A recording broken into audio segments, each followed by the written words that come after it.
Good morning students. आज हम 7th class का लेसन 14 करेंगे जिसका नाम है खान पान की बदलती तस्वीर। पिछले 10-15 वर्षों से हमारी खान पान की संस्कृति में एक बड़ा बदलाव आया है। इडली, डोसा, बड़ा सांभर, रसम अब केवल दक्षिण भारत तक सीमित नहीं है, वे उत्तर भारत में भी हर शहर में उपलब्ध है और अब तो उत्तर भारत की ढाबा संस्कृति लगभग पूरे देश में फैल चुकी है। अब आप कहीं भी हो, उत्तर भारतीय रोटी, दाल, साग आपको मिल ही जाएंगे। फास्ट फूड, तुरंत भोजन का चलन भी बड़े शहरों में खूब बढ़ा है। इस फास्ट फूड में बर्गर, नूडल्स जैसी कई चीज़ें शामिल है। एक ज़माने में कुछ ही लोगों तक सीमित चाइनीज नूडल्स अब संभवतः किसी के लिए भी अजनबी नहीं रही।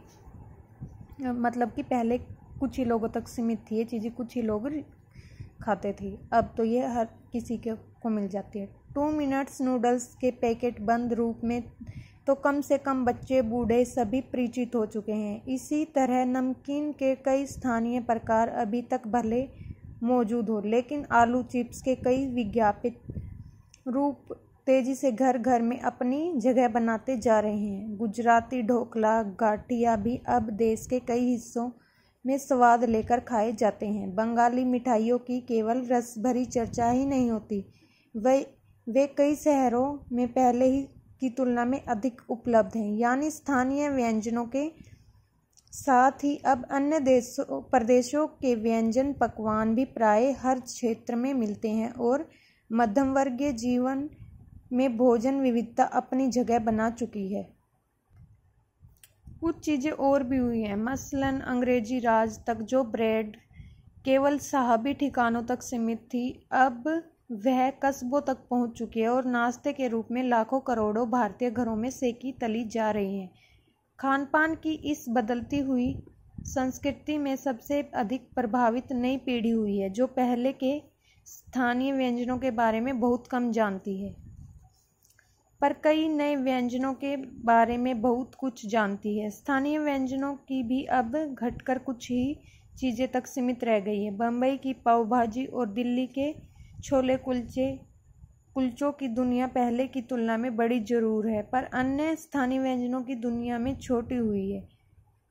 जानकार ये भी बताते हैं कि मथुरा के पेड़ों और आगरा के पेठे नमकीन में अब यह बात कहाँ रही, यानी जो चीज़ें बची भी हुई हैं उनकी गुणवत्ता में फ़र्क पड़ा है। फिर मौसम और ऋतुओं के अनुसार फलों खाद्यान्नों में जो भी व्यंजन और पकवान बना करते थे, उन्हें बनाने की फुर्सत भी अब कितने लोगों को रह गई है।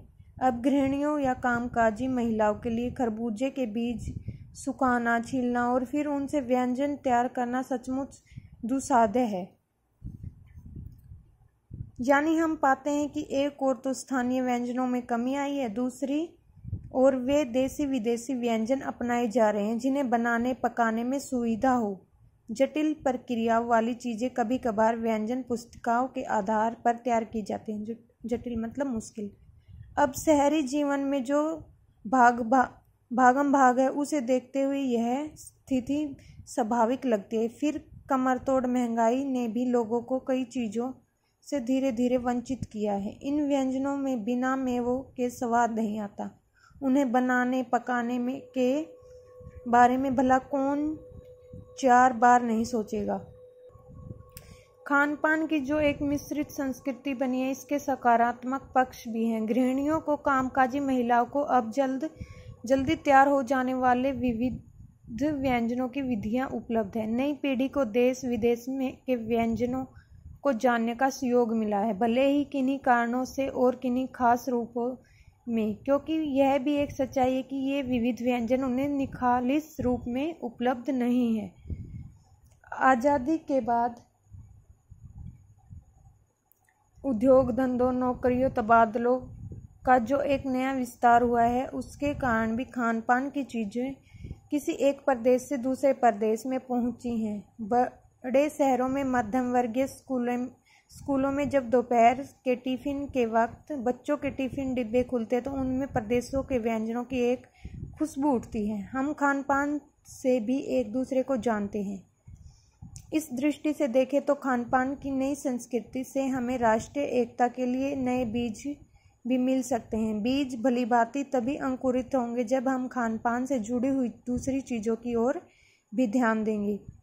मसलन हम उस बोली बानी, भाषा, भूषा आदि को भी किसी न किसी रूप से ज़्यादा जानेंगे जो किसी खान पान विशेष से जुड़ी हुई हो। इसी के साथ ध्यान देने की बात यह है कि स्थानीय व्यंजनों का पुनरुद्धार भी जरूरी है, जिन्हें अब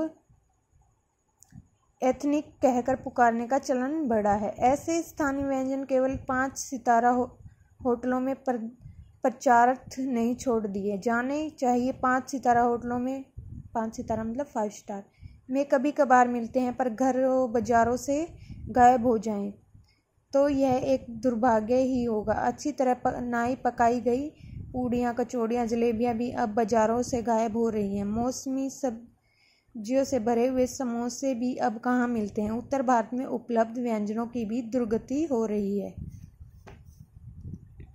अचरज नहीं है कि पहले उत्तर भारत में जो चीज़ें गली मोहल्लों की दुकानों में आम हुआ करती थी, उन्हें अब खास दुकानों की तलाशा जाता है।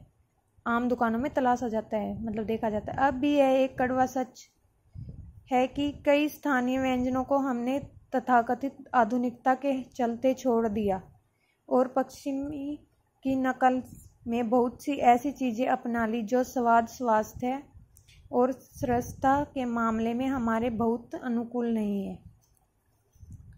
हो यह भी रहा है कि खान पान की मिश्रित संस्कृति में हम कई बार चीज़ों का असली और अलग स्वाद नहीं ले पा रहे।